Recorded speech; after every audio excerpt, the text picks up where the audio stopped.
आज आपण एका अशा प्रश्नावर बोलणार आहोत जो बायबल वाचणाऱ्या अनेकांना नेहमी पडतो. तो 24 वडिलांचा प्रश्न आहे. हो, ते 24 वडील. प्रकटीकरणाच्या पुस्तकात जे सिंहासनाभोवती बसलेले दिसतात ते नेमके कोण आहेत? आणि गंमत म्हणजे त्यांची ओळख इतकी अस्पष्ट आहे की त्यावर वर्षानुवर्षे वादविवाद सुरू आहे. बरोबर. आपल्या स्रोतांमध्ये याबद्दल खूप छान माहिती दिली आहे. ते पांढरे शुभ्र वस्त्र घालून, डोक्यावर सोन्याचे मुकुट घालून बसलेत. हो, आणि त्यांच्या हातात वीणा आणि धूपपात्र आहेत. ते सतत देवाची उपासना करत आहेत. पण ते आहेत कोण? देवदूत की स्वर्गात पोहोचलेले मानव? किंवा अजून कोणी तिसरंच? हा प्रश्न साधा वाटतो, पण याचं उत्तर खूप महत्वाचं आहे. कारण ते धर्मशास्त्रातील अनेक मोठ्या संकल्पनांना स्पर्श करतं. तर मग आज आपण आपल्या स्रोतांच्या आधारे याचाच शोध घेऊया. या रहस्याचा छडा लावण्याचा प्रयत्न करूया. चला तर मग. यावर साधारणपणे 2 मोठी मतं आहेत आणि एक तिसरं आहे जे लेखक पूर्णपणे नाकारतात. ठीक आहे, तर मग पहिल्या मतापासून सुरुवात करूया, जे म्हणतं की हे वडील म्हणजे देवदूत आहेत. हा विचार कुठून येतो? या मताचा मुख्य आधार आहे वेळेचा संदर्भ. वेळेचा संदर्भ म्हणजे? म्हणजे प्रकटीकरणात ही जी सगळी दृश्य आहेत ना, ती 7वा करणा वाजण्याच्या आधीची आहेत. अच्छा, आणि तो 7वा करणा महत्वाचा आहे कारण तिथेच पुनरुत्थानाचा संबंध येतो, बरोबर? अगदी. आणि बायबलनुसार मानवांचं पहिलं पुनरुत्थान 7वा करणा वाजल्यावरच होणार आहे. मग हे लोक आधीच तिथे कसे असू शकतात, जर ते मानव असतील तर? बरोबर. हा कालक्रमानुसार शक्य नाही. त्यामुळे या मताचे समर्थक म्हणतात की जर हे मानव नाहीत तर मग ते देवदूतच असले पाहिजेत. हो, कारण स्वतंत्र इच्छा असलेले फक्त 2च प्रकारचे जीव मानले जातात, मानव आणि देवदूत. हे लॉजिकल वाटतं. पण मला एक प्रश्न पडतो, देवदूतांना कधी वडील किंवा एल्डर असं म्हटले आहे का? म्हणजे बायबलमध्ये कुठे असं उदाहरण आहे? नाही. आणि तुम्ही अगदी बरोबर मुद्दा पकडला आहे. हाच या मतामधला सगळ्यात मोठा कमकुवत दुवा आहे. मग यावर त्यांचं काय म्हणणं आहे? त्यांचं म्हणणं असं आहे की वडील हे त्यांच्या प्रजातीचं नाव नाही, तर त्यांचं पद आहे, एक रँक. अच्छा, म्हणजे एक पोझिशन. बर. जसं देवदूतांमध्ये करुबीम आणि सराफीम असे प्रकार आहेत तसं. अगदी. तसंच वडील हे सुद्धा देवदूतांमधील एक उच्च पद असू शकतं.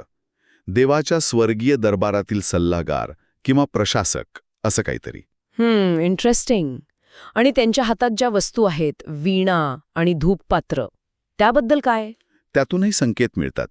वीणा हे उपासनेचं प्रतीक आहे आणि आपल्याला माहीत आहे की स्वर्गीय उपासनेत देवदूतांचा सहभाग असतो. हो, लुसिफरबद्दल पण असा उल्लेख आहे ना की त्याला वाद्यांची देणगी होती. बरोबर.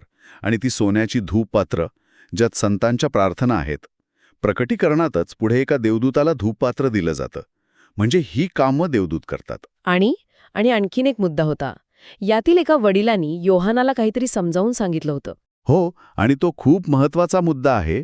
जेव्हा योहान तो मोठा समुदाय पाहतो आणि विचारतो की हे कोण आहेत, तेव्हा या 24 वडिलांपैकी एक जण त्याला उत्तर देतो. अगदी.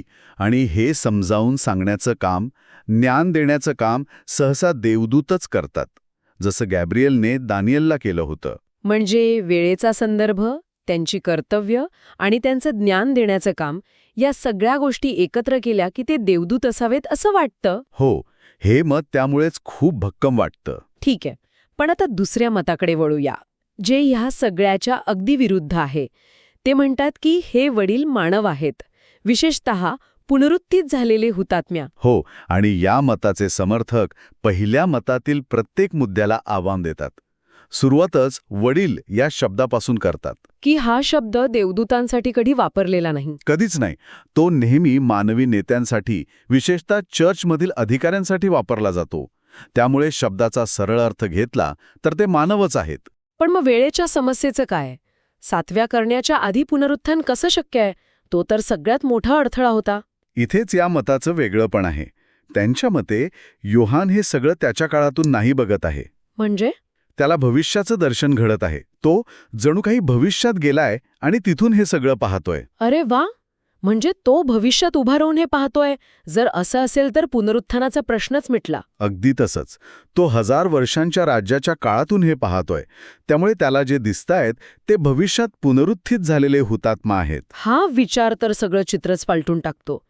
म्हणजे तो भूतकाळात घडणाऱ्या घटना भविष्याच्या दृष्टिकोनातून पाहतोय. बरोबर. आणि हा दृष्टिकोन स्वीकारला की वेळेची अडचण दूर होते आणि मग ते आपला सगळ्यात मोठा पुरावा समोर ठेवतात. तो म्हणजे तो मुकुट. त्यांनी जो मुकुट घातलाय, हो, सोन्याचे मुकुट. हो, पण त्याला एक विशिष्ट नाव आहे, स्टेफानोस. हा डायडेम नाही जो राजा घालतो. स्टेफानोस आणि डायाडेम यात काय फरक आहे? स्टेफानोस हा विजयाचा मुकुट आहे. प्राचीन ग्रीसमध्ये ऑलिम्पिक जिंकणाऱ्या खेळाडूला जो मुकुट मिळायचा ना, तो स्टेफानोस होता. अच्छा, म्हणजे तो राजाचा नाही तर एका विजेत्याचा, एका योद्ध्याचा मुकुट आहे. अगदी. हा मुकुट त्यांना दिला जातो ज्यांनी संघर्ष केला आहे, परीक्षांना तोंड दिलं आहे आणि त्यावर विजय मिळवला आहे. आणि देवदूतांना असा संघर्ष किंवा छळ सहन करावा लागत नाही? बरोबर. देवदूतांना मानवांसारख्या परीक्षा द्याव्या लागत नाहीत.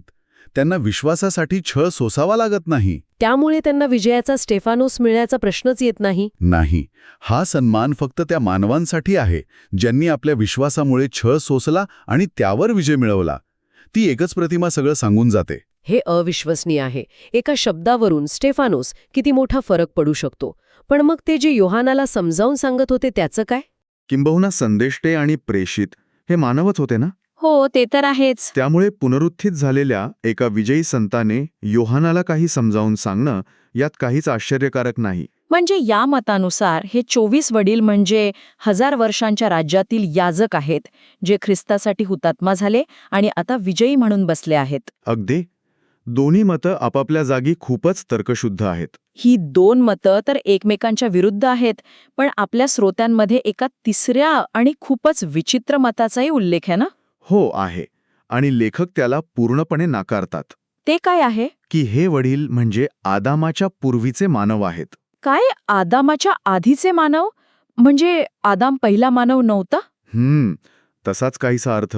आणि म्हणूनच आपल्या श्रोत्यांचे लेखक या दाव्याला अतर्क्य म्हणजे अब्सर्ड म्हणतात. इतक्या ठामपणे नाकारण्यामागे काय कारण दिलं आहे? त्यांचं म्हणणं आहे की देवाच्या योजनेत आदामाची निर्मिती हा एक अत्यंत महत्त्वाचा टप्पा होता. तो का? एक म्हणजे सैतानाचा दावा खोटा ठरवण्यासाठी, आणि दुसरं जे सर्वात महत्त्वाचं आहे ते म्हणजे येशू ख्रिस्ताला स्त्रीची संतान म्हणून जगात येता यावं यासाठी. अच्छा, येशूला शेवटचा आदाम व्हायचं होतं, त्यासाठी पहिला आदाम असणं गरजेचं होतं. अगदी बरोबर. जर आदाम पहिला मानव नसेल तर देवाच्या तारणाच्या योजनेचा पायाच ढासळतो. म्हणूनच लेखक या तिसऱ्या मताला अजिबात महत्त्व देत नाहीत. हो, त्यामुळे ही तिसरी शक्यता ते पूर्णपणे बाजूला सारतात. तर या चर्चेनंतर आपल्यासमोर दोन प्रमुख चित्र उभी राहतात.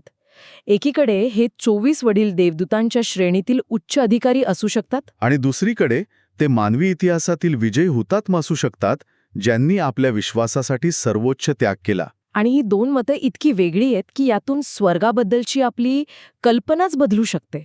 अगदी बरोबर. जर ते देवदूत असतील तर स्वर्गात एक शिस्तबद्ध रचना दिसते, आणि जर ते मानव असतील तर मानवाच्या संघर्षाला आणि विजयाला स्वर्गात किती मोठं स्थान आहे हे दिसतं. खरंच, कदाचित या प्रश्नाचं नेमकं उत्तर मिळवण्यापेक्षा या दोन्ही मतांमधून आपल्याला काय शिकायला मिळतं हे जास्त महत्त्वाचं आहे. हो, कारण दोन्ही मतं एकाच सत्याकडे बोट दाखवतात. स्वर्गातील सर्वात मोठी गोष्ट म्हणजे उपासना आणि देवाला संपूर्ण समर्पण. या चर्चेच्या शेवटी एक विचार करण्यासारखा प्रश्न मागे राहतो. आपल्या स्रोतांमध्ये वर्णन आहे की हे 24 वडील देवाची उपासना करताना आपले ते स्टेफानोस मुकुट सिंहासनासमोर खाली ठेवतात. हो, ती एक खूप शक्तिशाली प्रतिमा आहे. मग ते देवदूत असोत वा मानव, त्यांनी इतक्या सन्मानाने मिळवलेला तो विजयाचा मुकुट परमात्म्याच्या उपस्थितीत खाली ठेवण्याची ही कृती आपल्याला खरा सन्मान, अधिकार आणि संपूर्ण समर्पणाच्या स्वरूपाबद्दल काय शिकवते?